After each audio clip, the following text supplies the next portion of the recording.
पृथ्वी पर जब पापियों का भार बढ़ जाता है तो भगवती पृथ्वी भगवान की शरण में जाती हैं। पृथ्वी पर बड़े बड़े पर्वत हैं, बड़े बड़े महल हैं, नदियां हैं, ये पृथ्वी को भार नहीं है।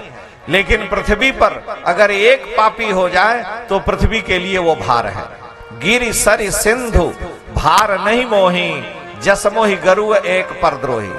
भारत की जनसंख्या रोज मोदी जी बोलते हैं कि 1.5 अरब है, 1 अरब 50 करोड़, और 1 अरब 50 करोड़ लोग चैन की नींद सो रहे हैं, किसी को कोई चिंता नहीं। 4 आतंकवादी इस देश में घुस जाएं तो रेड अलर्ट, हाई अलर्ट, क्या क्या होने लगता है। इसका मतलब कि 1.5 अरब लोगों से कोई भय नहीं है, कोई संकट नहीं है। लेकिन अगर दुष्ट 2-4 आ जाएं तो देश के सैनिकों के, सारे प्राणियों के लिए कहां बम फट जाए, क्या हो जाए, कोई भरोसा नहीं।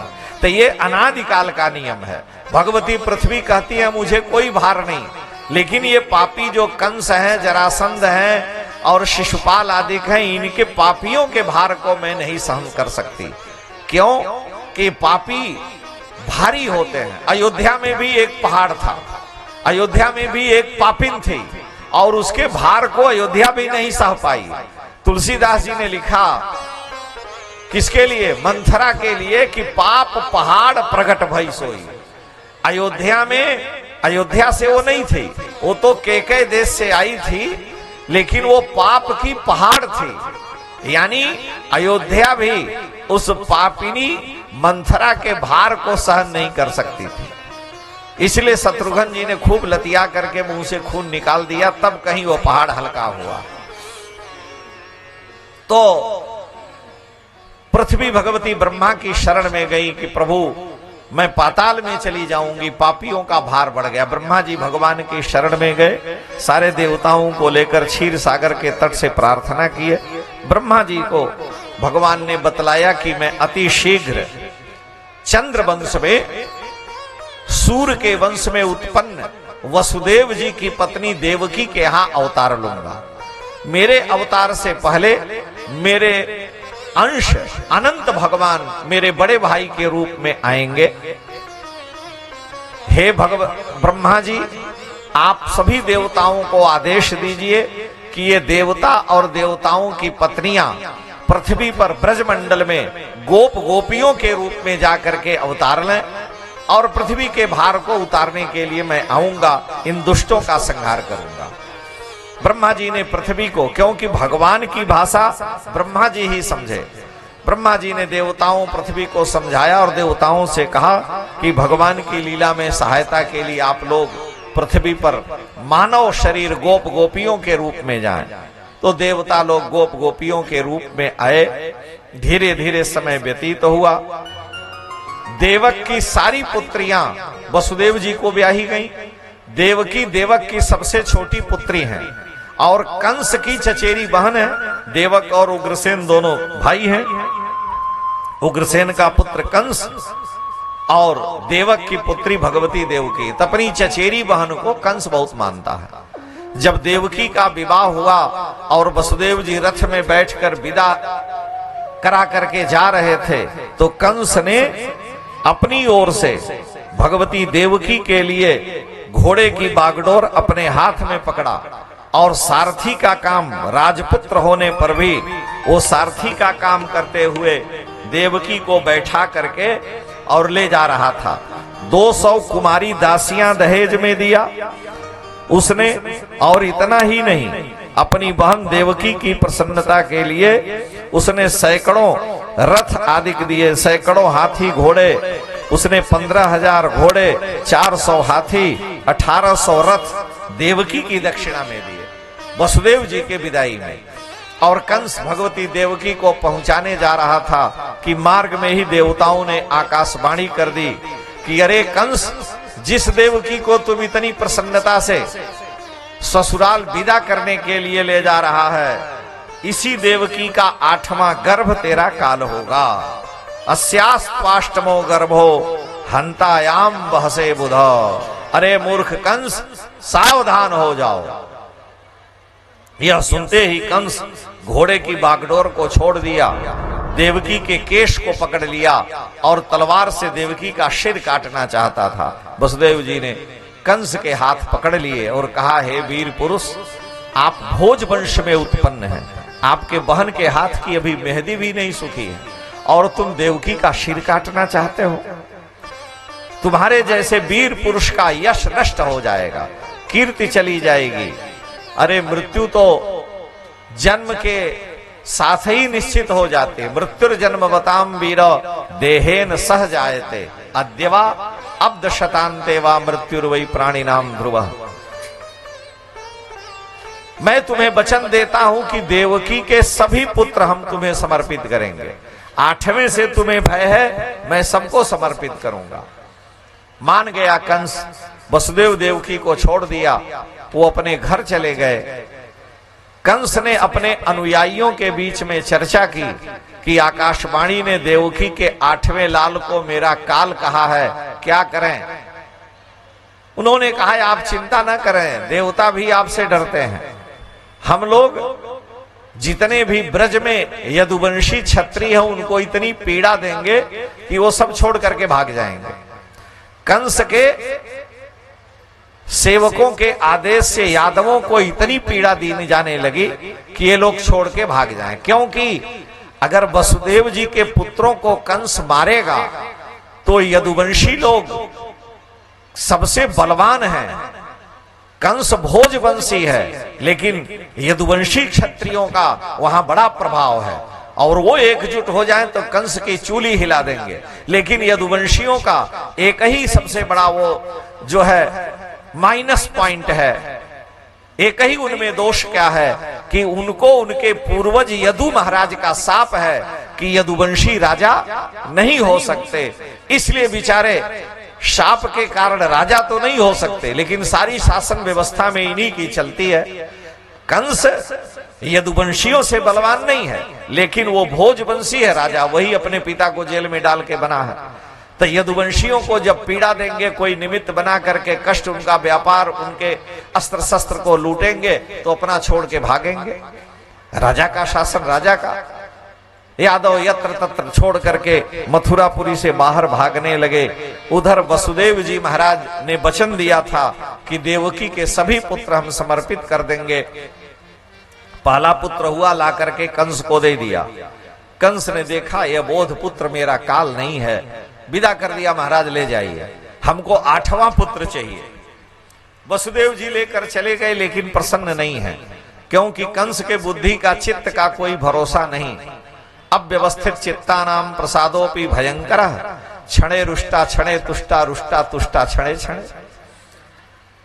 वसुदेव जी चले गए, नारद जी आए, कंस का कुशल समाचार लिए। जितने दुष्ट हैं उनके भी गुरु नारद जी हैं, और जितने सज्जन दुर्जन हैं, सज्जन हैं, उनके भी गुरु नारद जी हैं। कंस से कहे, तुम्हारा मुंह सूखा हुआ है, क्या बात है? कहा, महाराज आकाशवाणी ने ऐसा कहा है कि देवकी का 8वां लाल मेरा काल है, तब से मुझे नींद नहीं आ रही है। वसुदेव जी ने वचन दिया था, नहीं तो मैं तो देवकी को मार देता। वसुदेव जी सत्यवादी हैं, उन्होंने कहा कि देवकी के सभी पुत्र हम समर्पित करेंगे, जिससे हमें अभयता है। तो वसुदेव जी पहला पुत्र लेकर आए थे, हमने वापस कर दिया, हमें 8वां चाहिए। नारद जी ने कहा, इसीलिए तो हम आए हैं तुम्हारे जैसे बेवकूफ को समझाने। उन्होंने एक फूल दिखाया और कहा, यहां से गिनोगे तो ये, यहां से गिनोगे तो ये, कहीं से भी गिनती शुरू करोगे कोई भी 8वां हो जाएगा। देवताओं की गणित उल्टा भी चलती है, सुल्टा भी चलती है। कंस का मत्था ठनका कि ये ठीक कह रहे हैं, कहीं से भी 8वां हो सकता है कोई। वसुदेव देवकी को ला करके कारागृह में बंद कर दिया, हाथ में हथकड़ियां, पैर में बेड़ियां डाल दी, उस पुत्र को लेकर के मार दिया। 6 पुत्र क्रम से वसुदेव जी के हुए, 6 को कंस ने मार दिया। धीरे धीरे उसके पाप का घड़ा भरने लगा। भगवान अनंत माता देवकी के गर्भ में आए। भगवान वैकुंठनाथ ने अपनी योग शक्ति को आवाहन किया, योग माया से कहा कि देखो, मेरा अनंत वसुदेव की पत्नी देवकी के तेज गर्भ में आए हैं। 3 महीने के उस गर्भ को खींच करके तुम वसुदेव जी की एक पत्नी रोहिणी नंद के गोकुल में छिप करके हैं, उनके यहां पहुंचा दो, उनके गर्भ में डाल दो। और जब मैं देवकी के यहां आऊंगा तो तुम यशोदा की पुत्री होकर के आना। वहां जितने भी कारागृह के पहरेदार हैं सबको मौत से भी गहरी नींद में सुला देना, और ताले सब खुल जाने चाहिए तुम्हारी कृपा से। और इस कार्य को करने से हे योग माये, पृथ्वी पर तुम्हारे बड़े नाम होंगे। चंडिका, कुमुदा, वैष्णवी, नारायणी, ईशानी, सब जगह तुम्हारी पूजा होगी। योग माया ने भगवान की आज्ञा का पालन किया। कंस रोज कारागृह में आता है। उसे समाचार मिला कि देवकी का 7वां गर्भ नष्ट हो गया। योग माया ने खींच करके रोहिणी जी के गर्भ में स्थापित कर दिया, और वहां शुभ मुहूर्त में भगवती रोहिणी के यहां एक बालक का प्राकट्य हुआ है। श्री दाऊ दादाजी महाराज की जय हो। उनका संस्कार आदि किया गया। धीरे धीरे समय व्यतीत हुआ। वसुदेव जी ने, कंस को आश्चर्य भी हुआ कि देवकी का 7वां गर्भ कैसे नष्ट हो गया, और यह भी लगा कि मेरे प्रभाव, मेरे डर के मारे नष्ट हो गया होगा। भगवान की लीला शक्ति को वो नहीं जानता। वसुदेव जी ने देवकी के गर्भ में तेज का आधान किया। माता देवकी ने गर्भ धारण किया। भगवान गर्भ में आए। धीरे धीरे भगवान के अवतार का समय आ गया। भगवान देवकी के गर्भ में आए। कारागृह में देवताओं ने भगवान की स्तुति की और कहा कि हे प्रभु, आप सत्य संकल्प हैं, अपने वचन को पूरा करिए। ब्रह्मा आदि देवताओं ने देवकी को समझाया, अब चिंता मत करो, अब कंस मरने वाला है। हे भगवती, अब आपके दुर्दिन समाप्त होने वाले हैं। माता देवकी शांत कारागृह में है। गर्भ में भगवान आ गए हैं। परिणाम यह हुआ कि सारा मथुरा मंडल, ब्रजमंडल भगवान के गर्भ में आते ही आनंद में भर गया। धीरे धीरे समय व्यतीत हुआ। 9 महीना, 10 महीना, 11, 12 महीने, और 12वें महीने में भाद्रपद महीना आया। भाद्रपद महीने के कृष्ण पक्ष की अष्टमी तिथि आई। आकाश में देवता विमानों में बैठे भगवान के अवतार को देखना चाहते हैं, लेकिन दिन बीत गए, भगवान नहीं आए, देवता लौट गए। क्योंकि जहां दिन गया तो रात्रि में देवताओं को शयन करा दिया जाता है। रामावतार में चंद्रमा बड़े दुखी हुए कि सब लोग गए भगवान का दर्शन करने, हम नहीं जा सके, क्योंकि वहां सूर्य विद्यमान थे। भगवान ने कहा कि अगले अवतार में खाली हम ही तुम रहेंगे, कोई देवता नहीं रहेगा। तो भगवान को ये वचन भी पूरा करना है। और चंद्रमा की प्रिय पत्नी रोहिणी है, तो रोहिणी के नक्षत्र में भगवान को आना है। तो रात्रि को रोहिणी नक्षत्र आ गया और अष्टमी तिथि आई, कृष्ण पक्ष है। धीरे धीरे समय व्यतीत हुआ और शीतल मंद सुगंध वायु बहने लगी। नदियों का जल निर्मल हो गया। भादों के महीने में वैसे ही नदियों का जल गदला होता है, लेकिन अथ सर्व गुणोपेतः कालः परम शोभन यर्हे वाजन जन्मर्क्षम शांतर्क्ष ग्रह तारकम। उस समय रोहिणी नक्षत्र, आकाश में सभी नक्षत्र, ग्रह और तारे अत्यंत सौम्य थे। शीतल मंद सुगंध वायु बहने लगी। आकाश निर्मल हो गया। पृथ्वी पर जो भी छोटे बड़े नगर गांव थे, वहां बड़ी बड़ी दिव्य रत्न की खानें प्रकट हो गईं और चारों ओर मंगल ही मंगल है। पक्षी रात में ही कलरवनाद करने लगे।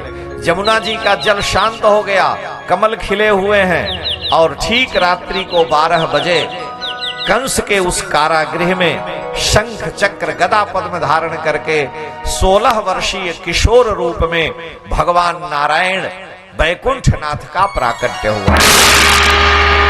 श्री लक्ष्मी नारायण भगवान की जय हो।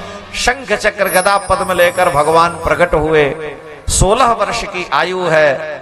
वसुदेव देवकी ने भगवान की स्तुति की। माता देवकी ने कहा कि प्रभु कंस बड़ा असभ्य है, हम उससे डर रहे हैं। भगवान ने कहा इसीलिए तो हम शस्त्र लेके आए हैं कि आप डरे नहीं। देवकी जी ने कहा संसार में मेरी बड़ी हंसी होगी कि देवकी जी के यहाँ पुत्र भी हुआ तो 16 वर्ष का हुआ। इसलिए हे नाथ, हम तो पूर्व जन्म में तप किए थे कि हमारे बालक बन करके आप आएंगे और आप बाप बन करके यहाँ पधारे हो, तो हे नाथ आप कृपा करो। भगवान ने कहा पूर्व जन्म की याद दिलाने के लिए, आपके भय को दूर करने के लिए मैं आया। सुखदेव जी कह रहे हैं, तमद्भुतम बालकम अम्बुजे क्षणम चतुर्भुजम शंख गदायुधायुधम श्रीवत्सलक्ष्मम गलशोभिकौस्तुभम पीतांबरम सांद्रपयोद सौभगम। वसुदेव जी ने देखा कि बड़े दिव्य बालक हैं, कमल के समान नेत्र हैं, 4 भुजाएं हैं, चारों भुजाओं में शंख चक्र गदा पद्म धारण किए हैं, छाती पर श्रीवत्स का चिन्ह है, विप्र भृगुलता है, गले में 5 पुष्पों की माला है, कौस्तुभ मणि है और वैदूर्य किरीट कुंडल से सुशोभित हैं, बहुमूल्य आभूषणों से भगवान अलंकृत हैं, सिर पर मुकुट है, कानों में कुंडल है। वसुदेव जी भगवान की दिव्य झांकी का दर्शन करते रहे। माता देवकी ने भी दर्शन किया, हाथ की हथकड़ियां पैर की बेड़ियां खुल चुकी हैं। वसुदेव जी ने कहा मुझे पता चल गया कि आप साक्षात नारायण मेरे पुत्र होके आए हैं। देवकी ने कहा कि हे प्रभु अब आप कृपा करें, हम आपको बालक रूप में चाहती हैं। भगवान ने कहा कि देखो मैं आपके बालक रूप में आ रहा हूं, लेकिन अगर कंस से डर है तो मुझे गोकुल में पहुंचा देना और वहां यशोदा जी के यहाँ जो कन्या है ले आना, मेरी योग माया है। वसुदेव जी ने कहा कि ठीक है और तुरंत भगवान दुधुमुहे बालक के रूप में प्रकट हो गए। श्री वसुदेव नंदन भगवान की जय हो, श्री देवकी नंदन भगवान की जय हो। एक सूप पड़ा था डलिया में, वसुदेव जी भगवान को सिर पर लेकर के चल पड़े। हाथ की हथकड़ियां पैर की बेड़ियां कट गई, पहरेदार गहरी नींद में सोए हैं, ताले खुल गए हैं और जमुना जी को पार करके वसुदेव जी चले। हल्की हल्की मेघ की बूंदें गिर रही थी, शेष जी पीछे फण फैलाए भगवान के ऊपर जल की बूंदें न गिरे, बड़े कोमल हैं। और जब यशोदा के घर को गए नंद के यहाँ, पीछे का दरवाजा खुला है, वसुदेव जी भगवान को उतार करके वहां शयन करा दिए और कन्या को लेकर चले आए। यशोदा जी को ये पता ही नहीं कि कन्या हुई है कि पुत्र हुआ है। योग माया ने ऐसी लीला की।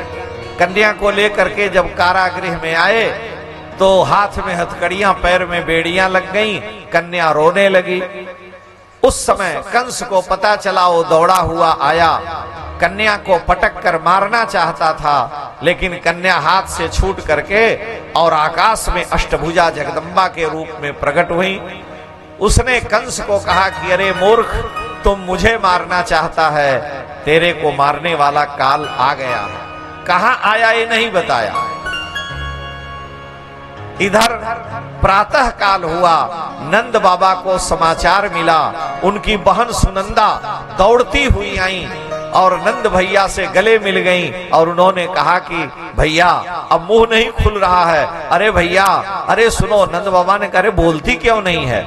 उन्होंने कहा कि पहले कुछ बात बताओ। नंद बाबा ने 9 लखा हार अपनी बहन को दिया, समाचार दो। उसने कहा कि महल में लाला हुआ है।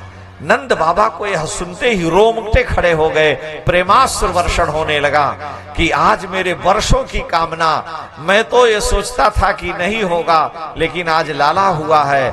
यह सुनते ही सारा ब्रजमंडल उमड़ पड़ा, गौओं के दान का संकल्प किया और सभी बधाइयां गाने लगे ठाकुर जी के कि नंद के आनंद भयो, जय कन्हैया लाल की। आप शांति बनाए रहेंगे, भगवान की बधाइयों का आनंद लीजिए। हे नंद के आनंद भयो, जय कन्हैया लाल की। नंद के आनंद भयो, जय कन्हैया लाल। हे नंद के आनंद भयो, जय कन्हैया लाल की। नंद के आनंद भयो, जय कन्हैया लाल की। जय कन्हैया लाल की, जय हो गोपाल की। जय कन्हैया लाल की, जय हो गोपाल की। हे नंद के आनंद भयो, जय कन्हैया लाल के। नंद के आनंद